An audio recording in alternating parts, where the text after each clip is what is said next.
حمد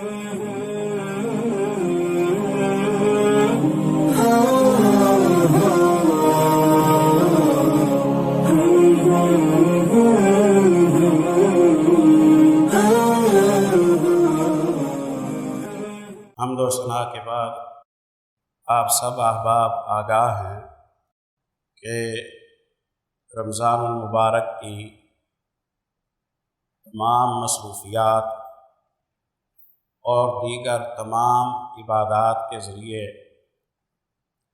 مقصود کار یہ ہے کہ ہمارے گھروں میں، ہماری ذات میں، ہمارے ماحول میں، ہمارے گلی محلوں میں، ہماری آبادیوں میں دینداری، تقویٰ، پرہیزگاری کا رجحان زندہ اور برقرار رہے۔ ہمیشہ ہم رمضان المبارک کے دوران خطبات میں یہ بات سنتے بھی ہیں اور اس سے آگاہ بھی ہوتے ہیں، لیکن عملی طور پر ہماری رمضان المبارک کی جو مصروفیات ہیں وہ بھی ایک ہی طرح کی ہیں، اور رمضان المبارک کے بعد کی کیفیت بھی تقریباً ایک جیسی ہی رہتی ہے۔ یہ ایک پریشان کن بات ہے کہ حقیقت حال سے آگاہی کے باوجود ہمارے ماحول پر کوئی واضح اثر نظر نہیں آتا ہے۔ یا تو یہ ہو کہ نقطۂ نظر کے حوالے سے کوئی دوسری رائے رکھتا ہو کہ ایسا نہیں ہونا چاہیے۔ قوم قائل ہے پرہیزگاری، تقوی کو اپنانے کی، اس کے مقصدیت، دوام عمل کا فائدہ اسے سمجھتی ہے قوم۔ اس پر تکرار کے ساتھ تذکیر، نصیحت، یاد دہانی بھی کی جاتی ہے۔ وہ کیا سبب ہے کہ جو ہمیں عملی اقدام میں سستی اور کاہلی کا سبب بنتا ہے؟ اس پر پیارے بھائیوں جب ہم غور کرتے ہیں تو نتیجہ یہ نکلتا ہے کہ اعمال صالحہ کی جو توفیق ہے یہ زور بازو کے ذریعے ممکن نہیں ہے۔ اللہ کی مشیت، اللہ کا اذن، اللہ کی مرضی، اللہ رب العزت کا حکم اس میں ضروری ہے۔ پھر اللہ رب العزت نے اعمال صالحہ کی توفیق کے جو اسباب میسر کیے ہیں مسلم معاشرے کو، ان اسباب کو اپنانے میں ہم کچھ غفلت کا شکار ہو گئے ہیں۔ مسلم معاشرے کی تعلیم، تربیت، تزکیہ، مواخات، ہمدردی، خیرخواہی، صدقات، اعمال صالحہ کے رجحان کے لیے دین اسلام نے مسجد کو فعال بنایا ہے۔ قرون اولیٰ میں حتیٰ کہ ابھی ماضی قریب تک مسلم معاشرہ مسجد کے ساتھ بہت قریبی، گہرا اور مضبوط تعلق رکھتا تھا۔ مسجد مجمع الخیر ہے، کثیر المنافع ہے۔ یہاں آ کر بندے کے ایمان کو تازگی ملتی ہے، دل صحیح کام کرتا ہے، صحیح پیغام دیتا ہے، عبادت گزار آنکھوں کے سامنے ہوتے ہیں، دعائیں کرنے والے، پڑھنے پڑھانے والے، عمل صالح کرنے والے لوگوں سے میل جول کا ایک ذریعہ بن جاتی ہے مسجد، جس کی وجہ سے تیمارداریاں ہوتی ہیں، قرابت داریاں بنتی ہیں، حال احوال پرسی ہوتی ہے، باہمی تعارف ہوتا ہے، مسلم امت اجتماعیت سے ہمکنار ہو جاتی ہے۔ جب ہم گہرائی کے ساتھ غور کرتے ہیں، ہمارے مسلم معاشرے میں اس وقت دینی رجحان کی کمی کا ایک سبب یہ ہے کہ فرد مسلم اللہ کے گھر کے ساتھ پہلے کی طرح وابستہ نہیں رہا۔ یہ کافی تھا کہ ایک مسلمان انسان مسجد کے ساتھ پہلے قرون اولیٰ کے افراد کی طرح تعلق محبت آنے جانے کی صورت میں ہوتا تو پورے ماحول پر اس کے اثر ڈالنے کے لیے یہ کافی تھا۔ لیکن ہمارا جیسے جیسے مسجد سے تعلق کمزور ہوا، ہمارے دل کی جو زندگی ہے وہ متاثر ہونے لگی۔ اب دل رسپانس نہیں دیتا، پیغام نہیں دیتا، سوچنے تدبیر کرنے پر آمادہ نہیں کرتا ہے، کیونکہ اس کی متعلقہ غذا سے ہم بعض دفعہ اسے محروم کر دیتے ہیں۔ مسلم معاشرے کے افراد میں اکثر بے نماز ہیں، جو ہیں وہ نماز کی ادائیگی کریں گے جمعوں میں میجورٹی خطبے کی ابتدا کے یا نماز کے شروع ہونے کے وقت آتے ہیں۔ یہ ایک واقعاتی بات ہے نا۔ اب جس چیز کے ذریعے ہماری گرد و غبار جو ہفتے بھر کی لگی ہوئی ہے وہ صاف ہونی تھی، سوچنے کا موقع ملنا تھا، کوئی آنکھوں سے آنسو بہنے تھے، کوئی اپنے رویوں پر نظر ثانی کرنی تھی، کوئی تعلیم کی صورت بننی تھی، وہ چکا کر ہم بعد میں آتے ہیں۔ یہ ایک واقعاتی بات ہے۔ نتیجہ یہ نکلتا ہے کہ جمعے کے دن بھی ہمیں 2 رکعتیں میسر آتی ہیں، اور جو پیغام تھا وہ پیغام ہم فوت کر دیتے ہیں۔ اور حقیقی بات یہ ہے کہ جمعے کے دن کو جو عظمت دی گئی ہے، نبی کریم صلی اللہ علیہ وسلم نے افضل الایام، افضل ایام الدنیا، خیر الایام اسے قرار دیا ہے۔ جب سے اللہ نے اس کائنات کو، اس زمین کو، اس سسٹم کو بنایا، جمعے والے دن کو اسی وقت سے اللہ نے دنیا کا سب سے زیادہ فضیلت والا دن بنایا۔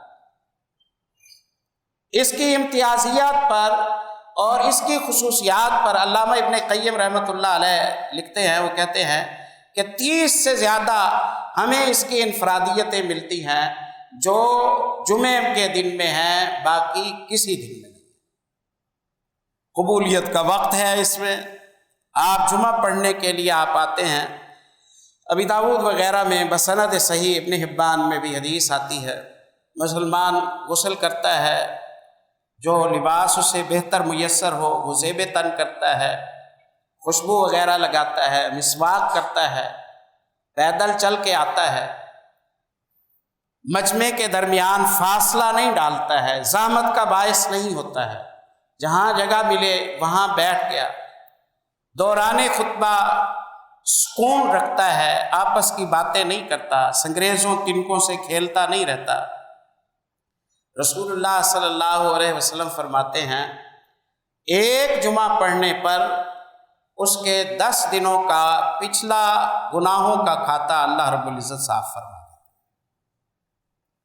اور اس سے زیادہ حیران کن بات جو رسول اللہ صلی اللہ علیہ وسلم نے فرمائی کہ یہ جتنے قدم چل کے آیا، ہر قدم پر 1 سال کی عبادت کا اللہ کی طرف سے اجر اس کے کھاتے میں لکھا جاتا ہے۔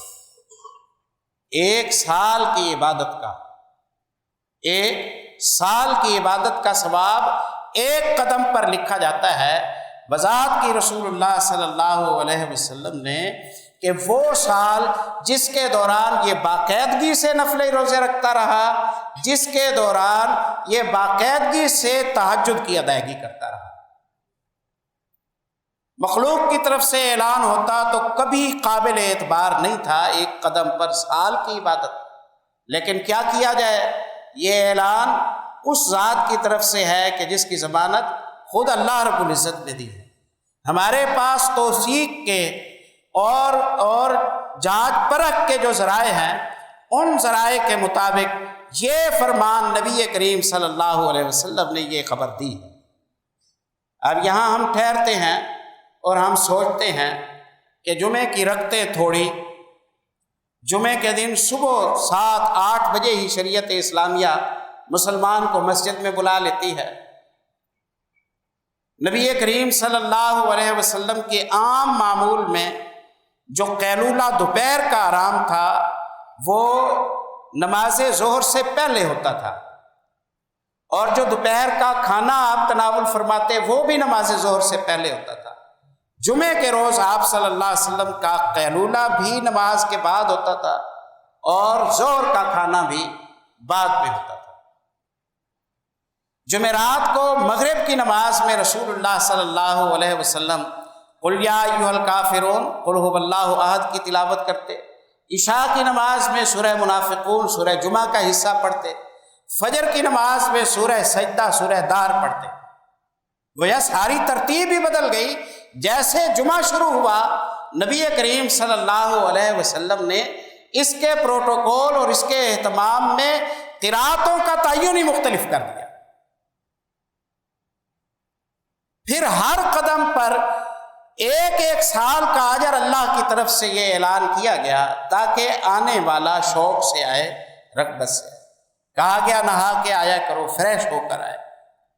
کہا گیا لوگوں کے درمیان خلا نہ ڈالو تاکہ توجہ پوری ہو۔ خطیب سے کہا گیا لوگوں کی ضرورت کے مطابق بات کیجیے، زیادہ زحمت نہ دیجیے، آپ کی بات زیادہ لمبی نہیں ہونی چاہیے، بات میں تکرار رکھیں تاکہ عامی بھی آسانی سے آپ کی بات کو سمجھ لیں۔ آپ صلی اللہ علیہ وسلم فرماتے ہیں جمعہ سننے کے لیے آتے ہو ٹیک لگا کر نہ بیٹھا کرو، تنکوں سے نہ کھیلتے رہا کرو، کوئی شور مچا رہا ہے اسے تم نہ روکو، خطیب روکنا چاہے گا تو روک دے گا، آپس میں گفتگو نہ کرو۔ یہ سارا اتنا پروٹوکول اور اہتمام ہے جو جمعے کے لیے پیارے بھائیوں وہ 2 رکعتوں کے لیے ہے یا نصیحت کے لیے ہے؟ وہ یقیناً نصیحت کے لیے ہے۔ تو مسلم معاشرہ جڑا ہوا تھا مسجد کے ساتھ اور جمعات کے ساتھ۔ مرد جمعہ پڑھتے تھے، خواتین جمعہ پڑھتی تھیں، پورے گھرانے تیاریاں کر کے نماز جمعہ کے لیے آتے تھے، خطبہ قرآن و سنت کے بات کرتے، مسلم معاشرے کو آگاہی ہوتی، مسلم معاشرے کو آگاہی ہوتی۔ اب جب سے ہم نے اس میں خلل ڈالا ہے ہمارے رجحانات بدل گئے ہیں، ہمارے رجحانات بدل گئے ہیں۔ اور نبی کریم بلکہ قرآن پاک سورۃ نور میں اللہ رب العزت نے 2 مثالیں دی ہیں، بڑی مشہور مثالیں ہیں، وقت نہیں ہے کہ میں ساری مثالیں بیان کروں۔ 2 مثالوں میں اللہ رب العزت نے ایک مثال میں ذکر کیا کہ اللہ اس کائنات کو روشن کرنے والا ہے، اللہ نور السماوات والارض۔ اس کائنات کی رونقیں، اس کائنات کی آباد کاری، اس کائنات کی روشنیاں اللہ رب العزت کی مدد سے ہیں، اللہ کے حکم سے ہیں، اللہ کے فیصلوں سے ہے، اللہ اس کائنات کو چلا رہا ہے۔ پھر وہاں روشنی کی ایک مثال دی، چراغ ہے، مقرر جگہ پر رکھا ہوا ہے، شیشہ صاف ستھرا اعلیٰ نوعیت کا اس چراغ پر چڑھایا ہوا ہے، یوں لگتا ہے کہ شیشہ کم ہے چاندی زیادہ ہے۔ اس چراغ میں زیتون کے کھیت کے عین درمیان سے پھل حاصل کر کے اس پھل سے خالص زیتون کا تیل لیا گیا، وہ اس چراغ میں ڈالا گیا۔ اب اس کو چنگاری دی گئی، جیسے ہی چنگاری دی گئی تو اس چراغ نے ساری دنیا ہی روشن کر دی۔ یہ ایک مثال دی ہے اللہ نے۔ گویا فضا ہموار ہے، ماحول آسودہ ہے، رجحان بنا ہوا ہے، دل رسپانس دے رہا ہے، جیسے ہی یہ جنازے دیکھتا ہے ڈر جاتا ہے، جیسے ہی یہ عبرتیں دیکھتا ہے توبہ کی طرف آتا ہے، جیسے ہی اذانیں سنتا ہے نماز کے لیے آ جاتا ہے۔ یہ چراغ کی مثال مومن کے دل کے رسپانس دینے کی مثال ہے۔ مومنانہ دل ڈرنے والا، ماننے والا، جھکنے والا، قبول کرنے والا، توبہ کرنے والا، بلاوے پر آ جانے والا، کہاں ماننے والا، جھک جانے والا، یہ مومنانہ دل ہے۔ کہاں یہ دل ملیں گے؟ ایسا دل اگر ہم بنانا چاہیں تو ہمیں کیسے میسر آئیں گے؟ اللہ رب العزت ارشاد فرماتے ہیں فی بیوت اذن اللہ ان ترفع ویذکر فیہا اسمہ یسبح لہ فیہا بالغدو والآصال رجال لا تلہیہم تجارت ولا بیع عن ذکر اللہ۔ میں اشارہ دے رہا ہوں، آپ جا کر سورۃ النور کی یہ 2 مثالیں گھر جا کر ترجمے کے ساتھ پڑھیے اور غور کیجیے۔ اتنے ستھرے دلوں والے، اتنے روشن دلوں والے، اتنے اچھے خلق والے، اتنا کہا ماننے والے، اتنے مثبت سوچوں والے لوگ، اتنے سچے دانے کہاں ملیں گے؟ اللہ رب العزت ارشاد فرماتے ہیں فی بیوت اذن اللہ ان ترفع، ان گھروں میں جاؤ جن گھروں کو آباد کرنے کا اللہ نے حکم دیا ہے نا، ان گھروں میں تمہیں ایسے رسپانس والے دل ملیں گے، خالص سچے موتی۔ اللہ رب العزت نے ایڈریس دیا ہے، ہاتھ پکڑ کے کہا ہے کہ مسجد میں جاؤ، مسجد میں تمہیں ایسے دلوں والے لوگ ملیں گے جن کے دل روشن ہیں، جن کی سوچیں مثبت ہیں، جن کے خلق اچھے ہیں۔ یہ ساری مثالیں ہیں، شیشہ صاف چاندی کی طرح، زیتون اچھا خالص، طاقچے میں صحیح مقام پر چراغ رکھا گیا ہے۔ یہ ساری مثالیں یہ بتاتی ہیں کہ فضا مکمل ہموار ہے، دل مکمل زرخیز ہے، ہر بات پر اثر لیتا ہے، ہر موقع سے فائدہ اٹھاتا ہے، ہر لمحے سے فائدہ اٹھاتا ہے، اپنے لیے بھی اور قوم کو بھی فائدہ دیتا ہے۔ اتنی تعمیری سوچوں والا فرد کہاں پیدا ہوگا؟ فی بیوت اذن اللہ۔ اتنی عمدہ شخصیات میسر آتی ہیں فی بیوت، ان گھروں میں، اذن اللہ ان ترفع، جن گھروں کو آباد کرنے کا اللہ نے حکم دیا ہے۔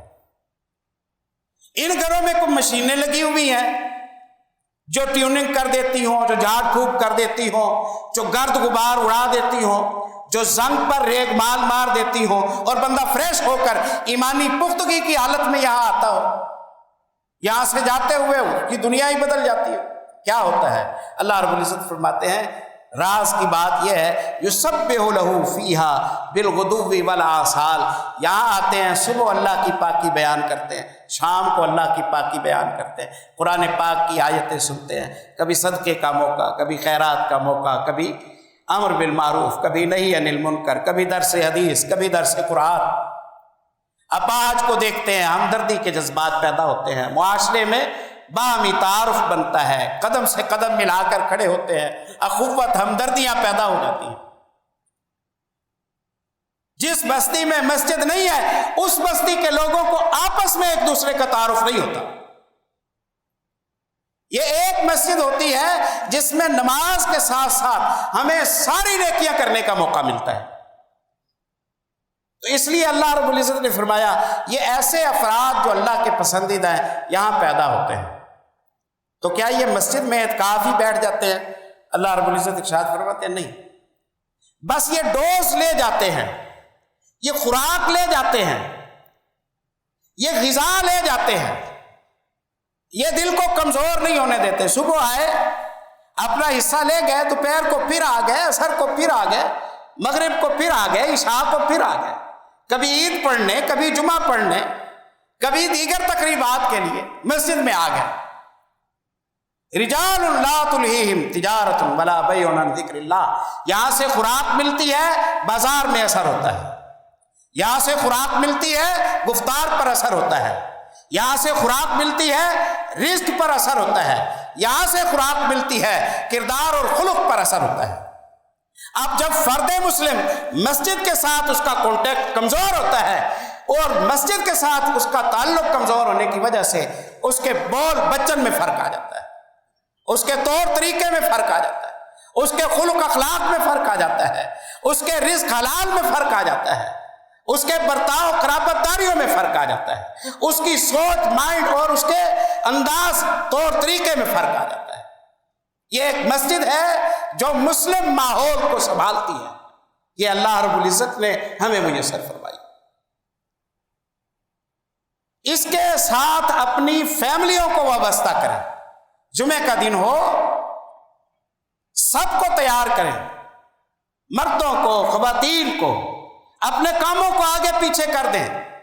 یہی وجہ ہے کہ ہمارے یہاں یا امت مسلمہ کے یہاں جمعے کے روز کو متفرق رکھا گیا تھا یا رکھا جاتا تھا، کیونکہ جمعے کے دن میں بندہ اپنی ایمانی تعلیم اور تربیت کے لیے موقع پاتا ہے۔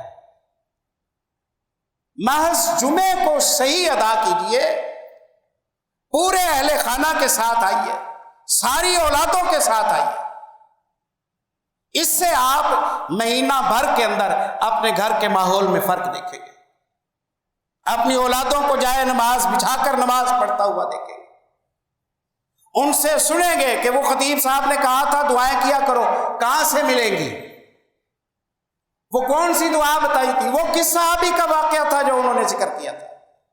پیارے بھائیوں، ماحول سے دور ہونے کی وجہ سے ہماری نیتیں، ہماری معلومات ہونے کے باوجود، نیتیں خالص ہونے کے باوجود ہم سستی کا شکار ہو گئے۔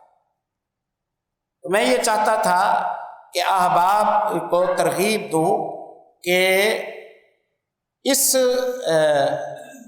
تقریب یا اس موقع کی مناسبت سے ہم اپنی زندگیوں میں یہ ایک مثبت تبدیلی لانے کی کوشش کریں۔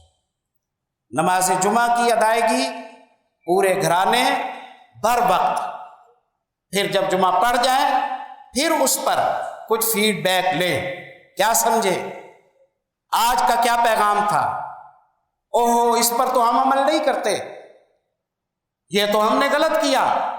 مسئلہ تو اس طرح ہے، یہاں سیکھتا ہے نا بندہ۔ آدھے پونے گھنٹے کی گفتگو کے لیے ہمیں جو اتنا بڑا ٹی دیا گیا کہ 1 سال کی عبادت کا اجر ملے گا، وہ اسی لیے کہ ہمارے ذہنوں میں کوئی بات پڑے۔ تو سیکھنے کا پیارے بھائیوں ماحول میسر کیجیے، لے دے کر ہمارے پاس اسلامی ماحول کو بچانے، برقرار رکھنے اور اپنے گھروں کی دینی روح کو برقرار رکھنے کا ہمارے پاس یہی ذریعہ ہے۔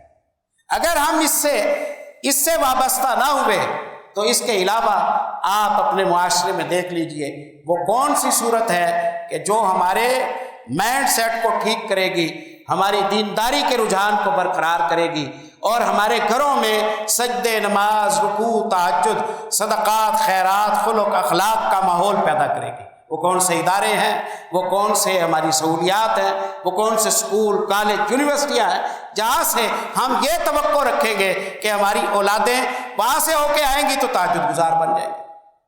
یہی موقع ہے نا، یہاں سے ہو کے آئیں گے تو ان میں اسلامی روایات زندہ ہوگی، اسلامی تہذیب و ثقافت زندہ ہوگی۔ تو یہی ایک انشاءاللہ پیغام ہے آج کی اس مجلس کا۔ اللہ تعالیٰ مجھے اور آپ کو سمجھنے کی، غور و فکر کرنے کی اور حد الامکان پوری سنجیدگی کے ساتھ، بھرپور ذمہ داری کے ساتھ اسے اپنانے کی اللہ ہمیں توفیق نصیب فرمائے۔ اقول قولی ھذا استغفر اللہ ولکم السلام۔